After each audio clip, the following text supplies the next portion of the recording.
শুরুতেই জানিয়ে দেব অন্তর্বর্তীকালীন সরকারের মেয়াদ নিয়ে যা বললেন উপদেষ্টা আসিফ। জানিয়ে দেব ডক্টর ইউনূস এর সরকারকে সহযোগিতা করবে জাতিসংঘ বলছেন গোয়েন লুইস। এদিকে সাময়িক বরখাস্ত পুলিশ কর্মকর্তাদের নিয়োগ বহালের নির্দেশ। জানিয়ে দেব যত দ্রুত সম্ভব শিক্ষা প্রতিষ্ঠান খুলে দেওয়া হবে বলছেন রেজাওয়ানা হাসান।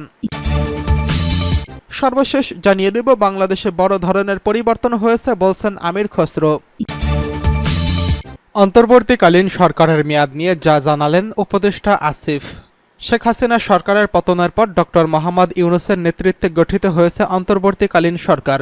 এই সরকারের মেয়াদ এখনও ঠিক হয়নি বলে জানিয়েছেন যুব ও ক্রীড়া উপদেষ্টা আসিফ মাহমুদ সজীব ভুইয়া। শুক্রবার শহীদ মিনারে শ্রদ্ধা নিবেদন শেষে তিনি বলেন, এই মেয়াদের বিষয়ে এখনও কোনো সিদ্ধান্ত হয়নি। আমাদের যেহেতু গণ অভ্যর্থনার ভিত্তিতে গঠিত একটি সরকার এবং অনেকগুলো সংস্কারের কথা আমরা বলেছি, সেগুলো আমাদের সংস্কার করতে হবে।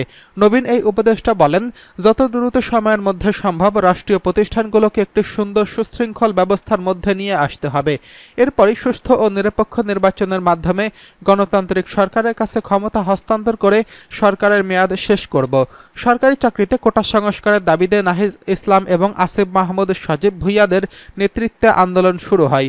ওই আন্দোলন একসময় সরকার পতনের আন্দোলনে পরিণত হয়।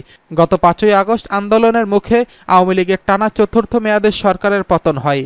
এই 4 দিনের মাথায় গঠিত হয় অন্তর্বর্তীকালীন সরকার, যে সরকারে আছেন নাহিদ ইসলাম এবং আসিফ মাহমুদ।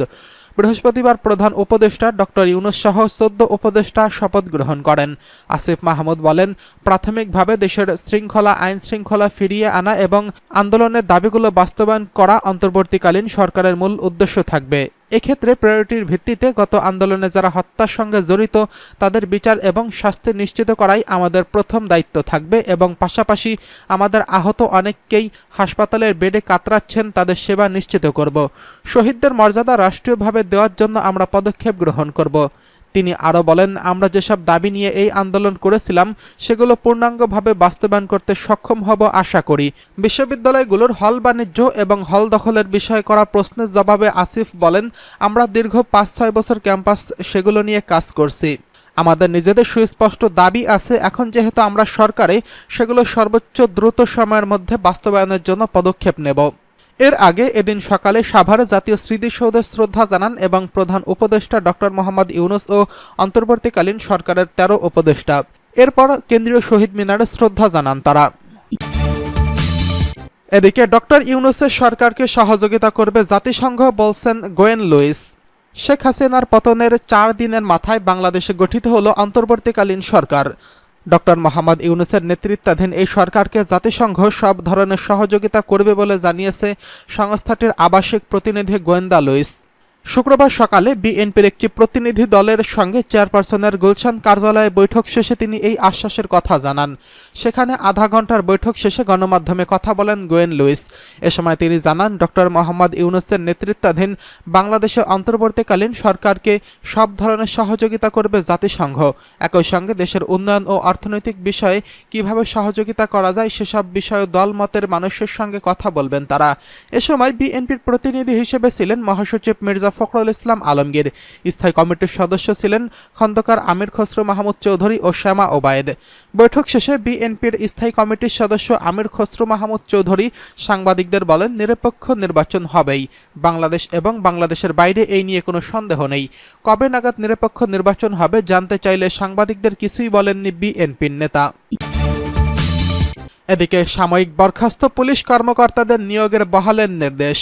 ছাত্র জনতার গণ অভ্যুত্থানে পদত্যাগ করে দেশ ছেড়ে ভারতে অবস্থান করছেন সাবেক প্রধানমন্ত্রী শেখ হাসিনা। তার সরকার পদত্যাগের পর এখন রাষ্ট্রীয় প্রতিষ্ঠানগুলোতে সংস্কারের দাবি উঠেছে। এরই অংশ হিসেবে পুলিশ বাহিনীতেও সংস্কারের হাওয়া লেগেছে। বিভিন্ন সময় প্রশাসনিক কারণে বাহিনীর যেসব সদস্য সাময়িকভাবে বরখাস্ত হয়েছিলেন তাদের বরখাস্তের আদেশ প্রত্যাহারের ঘোষণা দিয়েছে পুলিশ। শুক্রবার পুলিশের অতিরিক্ত ডিআইজি বেলাল উদ্দিন স্বাক্ষরিত এক আদেশে বলা হয়, প্রশাসনিক কারণে সাময়িক বরখাস্তকৃত পুলিশ সদস্যদের কনস্টেবল থেকে এসআই বা সমপদমর্যাদা এবং ডিএনপি ক্ষেত্রে পুলিশ পরিদর্শক পদমর্যাদা পর্যন্ত সাময়িক বরখাস্তের ক্ষেত্রে আদেশ প্রত্যাহারের জন্য নির্দেশক্রমে অনুরোধ করা হলো। তবে আদালতের নির্দেশে যারা চাকরিচ্যুত হয়েছেন তাদের ক্ষেত্রে এই আদেশ প্রযোজ্য হবে না জানিয়ে আদেশে বলা হয়। এই নির্দেশনা বিজ্ঞ আদালতের আদেশ ও ফৌজদারি মামলাজনিত কারণে সাময়িক বরখাস্ত পুলিশের সদস্যদের ক্ষেত্রে প্রযোজ্য হবে না। উল্লেখ্য, বৈষম্য বিরোধী ছাত্র আন্দোলনের বিভিন্ন কর্মসূচিতে কঠোর পদক্ষেপের কারণে আলোচনার মুখে পড়েছে পুলিশ। পুলিশের নতুন প্রধান মঈনুল ইসলাম আন্দোলন দমন করতে গিয়ে আইনশৃঙ্খলা বাহিনীর কিছু ক্ষেত্রে মানবাধিকার লঙ্ঘন করেছে বলে স্বীকার করে ক্ষমা চেয়েছেন। সমাজের বিভিন্ন শ্রেণী পেশার মানুষের সঙ্গে একাত্মতা জানিয়ে পুলিশের অধীনস্থ সদস্যরাও বাহিনীকে রাজনৈতিক প্রভাবমুক্ত করে ঢেলে সাজানোর দাবি জানিয়েছেন। এদিকে যত দ্রুত সম্ভব শিক্ষা প্রতিষ্ঠান খুলে দেওয়া হবে বলছে রেজওয়ানা হাসান। যত দ্রুত সম্ভব শিক্ষা প্রতিষ্ঠান খুলে দেওয়া হবে বলে জানিয়েছেন অন্তর্বর্তীকালীন সরকারের বন, পরিবেশ ও জলবায়ু পরিবর্তন উপদেষ্টা সৈয়দা রেজওয়ানা হাসান। তিনি বলেন, এখনও রাস্তায় ট্রাফিক পুলিশ নেই, শিক্ষার্থীরা রাস্তা ম্যানেজমেন্ট করছেন। সেই পরিপ্রেক্ষিতে আমরা বলতে পারি না যে কালই শিক্ষা প্রতিষ্ঠান খুলে দেব। শিক্ষক সমাজের সঙ্গে আলোচনা করা হবে, শিক্ষার পরিবেশ ফিরিয়ে এনে আইনশৃঙ্খলা পরিস্থিতির সাথে সামঞ্জস্য রেখে যত দ্রুত সম্ভব শিক্ষা প্রতিষ্ঠান খুলে দেওয়ার চেষ্টা করা হবে। শুক্রবার 9 আগস্ট বিকেলে ও রাষ্ট্রীয় অতিথি ভবন যমুনায় অন্তর্বর্তীকালীন সরকারের উপদেষ্টাদের প্রথম বৈঠকের পর সাংবাদিকদের এসব কথা বলেন তিনি। বৈঠকে সভাপতিত্ব করেন প্রধান উপদেষ্টা ডক্টর মোহাম্মদ ইউনুস। সরকারের সঙ্গে শিক্ষার্থীদের সম্পৃক্ত থাকার বিষয়ে রেজওয়ানা হাসান বলেন, আমরা যারা দায়িত্ব নিয়েছি আমাদের সব মন্ত্রণালয় পরিচালনার ক্ষেত্রে শিক্ষার্থীরা সম্পৃক্ত থাকবেন। কিভাবে তারা সম্পৃক্ত থাকবেন, এটার কাঠামো কী হবে, এটা নিয়ে পরবর্তীতে চিন্তা করব। তিনি বলেন, বৈঠকে অর্থের বিষয়ে কথা হয়েছে। আর্থিক খাতগুলো শুধু চালু করলেই হবে না, সক্রিয় করতে হবে। সেখানে নেতৃত্বের স্থানে পরিবর্তন আনার প্রয়োজন যেগুলো আছে অনতিবিলম্বে সেসব পরিবর্তন আনার চেষ্টা করা হচ্ছে। সরকারের মেয়াদের বিষয়ে এক প্রশ্নের জবাবে পরিবেশ উপদেষ্টা বলেন, আমরা সবাই যাতে দেশে একটি গণতান্ত্রিক যাত্রা শুরু করতে পারি সেটার প্রস্তুতির জন্যই এই অন্তর্বর্তীকালীন সরকার। সেই প্রস্তুতি নেওয়ার জন্য যতটুকু সময় দরকার সেই সময়টুকু আমরা অবশ্যই নেব। বাংলাদেশে বড় ধরনের পরিবর্তন হয়েছে বললেন আমির খসরো। বিএনপির স্থায়ী কমিটির সদস্য আমির খসরো মাহমুদ চৌধুরী বলেছেন, আজকে বাংলাদেশের বড় ধরনের পরিবর্তন হয়েছে। আমরা দ্বিতীয়বার স্বাধীনতা পেয়েছি। এর সঙ্গে দেশের মানুষের জনসমর্থন যেভাবে ছিল, আন্তর্জাতিক সম্প্রদায়ের ভালো সমর্থন ছিল, বিশেষ করে জাতিসংঘের। তাদের বড় সমর্থন বাংলাদেশের মানুষের গণতান্ত্রিক অধিকার নিয়ে।